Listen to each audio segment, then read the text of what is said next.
The most dangerous question in investing may be, what is the best investment? Because without knowing the investor, there is no best investment. A brilliant portfolio for one person can be a financial disaster for another. This lecture reveals how an investment policy statement turns goals, risks, and constraints into a disciplined decision system before fear, greed, or market noise takes control. This is an important topic because portfolio management isn't just picking securities that look attractive. It is a disciplined process. It begins with understanding the investor, continues with designing a suitable strategy, and then requires managing, monitoring, and revising the portfolio over time. A good portfolio manager doesn't begin by asking, what is the best investment? That question sounds natural, but it is incomplete. The better question is, what investment policy is appropriate for this investor? That small change in wording is powerful.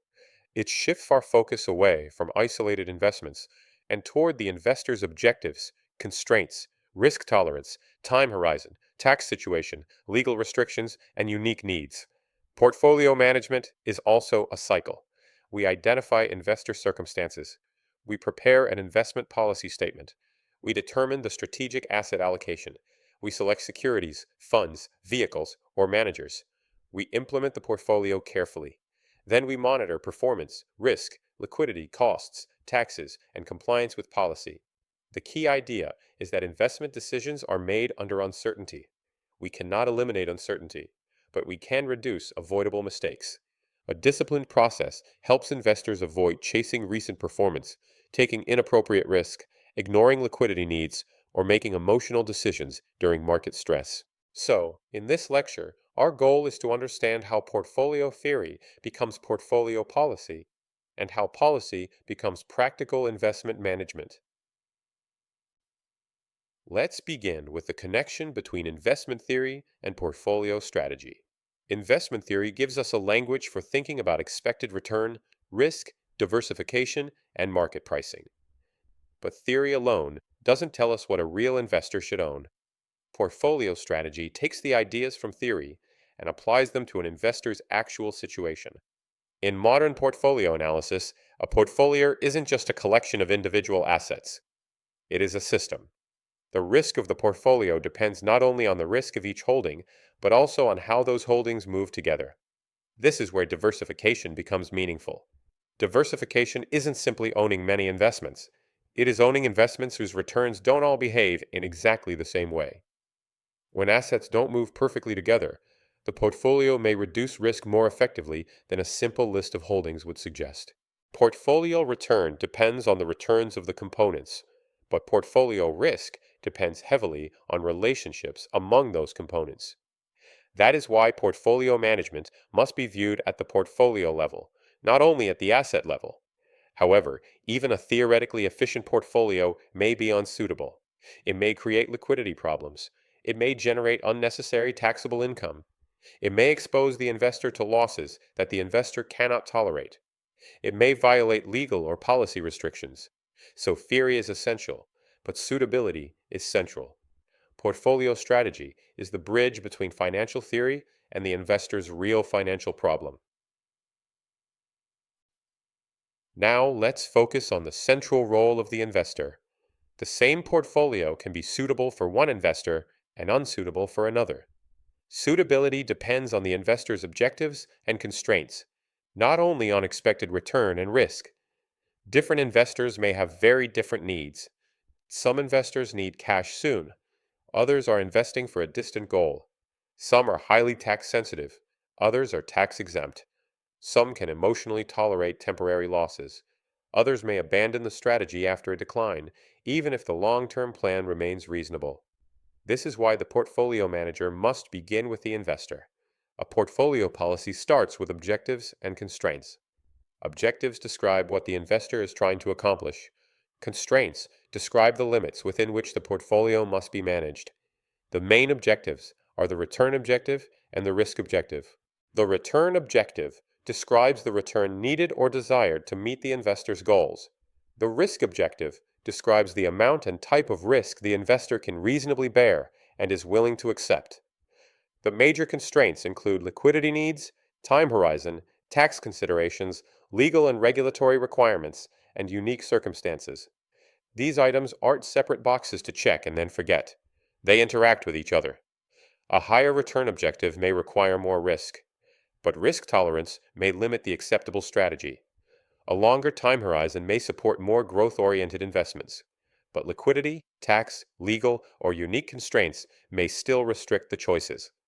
A strong portfolio policy identifies these trade-offs and turns them into practical investment guidelines. The Investment Policy Statement, usually called the IPS, is the central document in this process. An IPS is a written document that describes the investor's objectives, constraints, governance arrangements, and portfolio guidelines. It is the main link between the investor's needs and the portfolio manager's actions. Think of the IPS as a decision-making map. It tells the manager where the portfolio is supposed to go, what roads are allowed, what risks must be avoided, and how progress should be reviewed. The IPS clarifies the investor's return objective and risk tolerance. It records liquidity needs, time horizon, tax issues, legal and regulatory constraints, and unique circumstances. It defines permissible investments and policy ranges. It establishes a basis for monitoring, rebalancing, and performance evaluation. The IPS also improves communication. This is especially important when there are multiple decision makers, such as advisors, trustees, committees, consultants, external managers, family members, or institutional boards. A good IPS reduces the chance that short-term market events will drive inconsistent decisions. It is written before market stress occurs, so that the investor and manager have guidance when emotions are high. But an IPS isn't a guarantee of performance. It doesn't promise a return. It doesn't remove market risk. It is a governance and decision-making document. Its value comes from making the investment process explicit. A useful IPS should be specific enough to guide decisions, but not so narrow that it forces unnecessary trading or prevents reasonable professional judgment. The best policy gives direction while allowing disciplined flexibility within defined limits. Let's now examine return objectives. The return objective states what the portfolio is expected to accomplish. It may be stated in nominal terms or real terms, before tax or after tax, as an absolute target or relative to a benchmark. A very important distinction is the difference between required return and desired return. A required return is the return needed to meet a stated goal. A desired return is an aspirational target. It may be higher than the required return, but it may also require more risk. This distinction matters because investors sometimes want a high return without recognizing the risk required to pursue it. A portfolio manager must ask whether the desired return is necessary, realistic, and suitable. The idea is simple. The required return connects current resources, the future goal, and the investment horizon. But that calculation is only a starting point. Real planning must consider contributions, withdrawals, taxes, costs, inflation, uncertainty, and risk. Inflation is especially important. A nominal return doesn't tell us how much purchasing power the investor actually gains. A real return adjusts for inflation.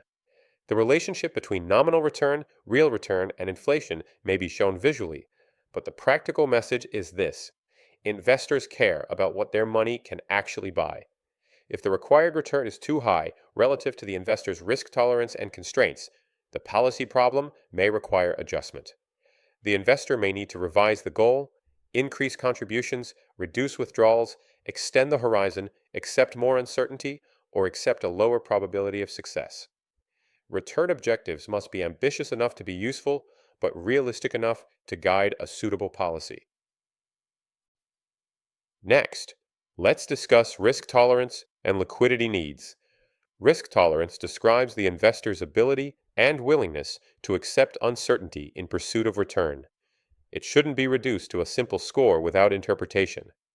Ability to bear risk is financial. It asks whether the investor can withstand losses, volatility, illiquidity, or funding shortfalls. Willingness to bear risk is behavioral, psychological, organizational, or governance-based. It asks whether the investor is comfortable staying with the strategy when conditions become difficult. Sometimes ability and willingness point in different directions. An investor may have strong financial capacity, but low willingness to tolerate losses. Another investor may desire aggressive returns, but may not have the financial strength to absorb a major decline. In these situations, the IPS shouldn't ignore either side. It should reflect careful judgment and clear communication. Risk can also be defined in many ways. It may mean volatility. It may mean shortfall risk. It may mean drawdown risk. It may mean the risk of failing to meet spending needs, liabilities, or funding goals. It may mean tracking error relative to a benchmark. It may also mean concentration risk from a large holding, employer stock, real estate, or a family business. Liquidity needs describe expected or possible demands for cash from the portfolio. Liquidity isn't only whether an asset can be sold, it is whether the asset can be sold quickly, at a reasonable price, and without damaging the broader plan. A portfolio can look attractive on a long-term return basis and still be unsuitable if it cannot meet cash needs without forced sales. So risk tolerance and liquidity must be analyzed together. The consequences of loss matter as much as the measurement of loss. Now, let's turn to time horizon and tax considerations. The time horizon is the period over which the portfolio is expected to serve the investor's goals. Some investors have one dominant horizon. Others have multiple horizons because they face different goals, liabilities, or cash needs at different times. Time horizon affects portfolio policy because risk and liquidity are linked to time. A longer horizon may allow an investor to tolerate short-term volatility, especially when near-term cash needs are limited. A shorter horizon usually places more emphasis on capital preservation and liquidity, but the IPS should avoid vague language. Saying that an investor is long-term may not be enough. The manager should understand when cash may be needed, whether the need is planned or uncertain, whether the horizon is finite or ongoing, and whether the horizon could change because of employment, health, family, business, governance, or market conditions. Taxes are another major constraint. Taxes can materially affect the return that the investor actually keeps. For taxable investors, portfolio decisions should be evaluated on an after-tax basis. Tax considerations may affect asset location, turnover, income realization, loss realization, and withdrawal sequencing. But tax-aware management doesn't mean minimizing taxes in isolation. That is a common misunderstanding. A tax benefit isn't valuable if it creates an unsuitable risk exposure, reduces diversification, increases costs, or undermines the investor's broader objective. Good tax-aware management evaluates investment decisions after taxes, after costs, and in relation to risk. The goal isn't simply to pay less tax. The goal is to improve the investor's overall outcome within the investor's objectives and constraints. Legal, regulatory, and unique constraints are also essential parts of portfolio policy. Legal and regulatory constraints define what the portfolio is allowed or required to do. These constraints can differ across investors, account types, institutions, jurisdictions, and governing documents. For some investors, trust documents may restrict investment choices. For institutions, board policies or committee rules may define what is permitted. Fiduciary responsibilities may require the manager to act for beneficiaries. Retirement plans, insurance companies, banks, endowments, foundations, and operating reserves may all face different requirements. The IPS should identify the relevant rules clearly. A manager shouldn't assume that all investors face the same restrictions. Unique circumstances are investor-specific issues that don't fit neatly into the other constraint categories. These may include a concentrated position that cannot be sold immediately, a desire to avoid certain industries or issuers, exposure to a family business, employer stock, real estate, or private assets, special income needs, charitable goals, estate planning considerations, or governance preferences. Unique circumstances should be written clearly enough to guide implementation. A vague preference is difficult to monitor. A specific restriction or guideline can be built into the investment process. This also leads us to the difference between individual and institutional portfolio management. Individuals often focus on personal or family goals such as spending, retirement, education, housing, legacy, or charitable giving. Institutions often focus on organizational purposes, such as paying benefits, supporting operations, funding grants, meeting liabilities, or preserving capital for beneficiaries. The same core investment principles apply, but the context differs. The manager's job is to adapt the process to the investor, not force every investor into the same policy. Goals-based investing is another useful way to organize portfolio decisions. In a goals-based framework, the investor's wealth is connected to specific goals rather than treated as one undifferentiated pool. Each goal may have its own return requirement, risk tolerance, liquidity need, and time horizon. For instance, a near-term spending goal may require a conservative liquidity strategy. A long-term growth goal may support more exposure to risky assets. A legacy goal may have a different risk and time profile than a current spending goal. The advantage of goals-based investing is that it makes trade-offs visible. It helps explain why different parts of the portfolio may be managed differently. However, goals-based investing also has a limitation. Money is ultimately fungible, and the total portfolio still matters. Therefore, a goals-based framework should be connected to an overall asset allocation, risk budget, liquidity plan, and tax strategy. This is where the IPS becomes practical. Investor needs must be translated into portfolio guidelines that can be implemented and monitored. Good guidelines are clear, measurable when possible, and connected to objectives and constraints. Portfolio guidelines may define the strategic asset allocation, allowable policy ranges, liquidity reserves, permissible and prohibited investments, concentration limits, credit quality guidelines, maturity or duration guidelines, currency exposure, leverage restrictions, derivatives rules, tax management policies, rebalancing rules, benchmarks, reporting frequency, and review procedures. The IPS should also identify who has authority to make decisions. A practical test is simple. Could a new manager read the IPS and understand how to manage the portfolio without relying on unwritten assumptions? If the answer is yes, the IPS is doing its job. Let's finish by discussing common IPS mistakes, monitoring, and feedback. An IPS is most useful when it is practical and decision relevant. A common mistake is writing vague return objectives, such as saying the portfolio should earn a high return without defining the goal, benchmark, horizon, or risk context. Another mistake is ignoring risk capacity. Investors may want strong returns, but the portfolio policy must consider the losses they can actually bear. Ignoring liquidity is also dangerous.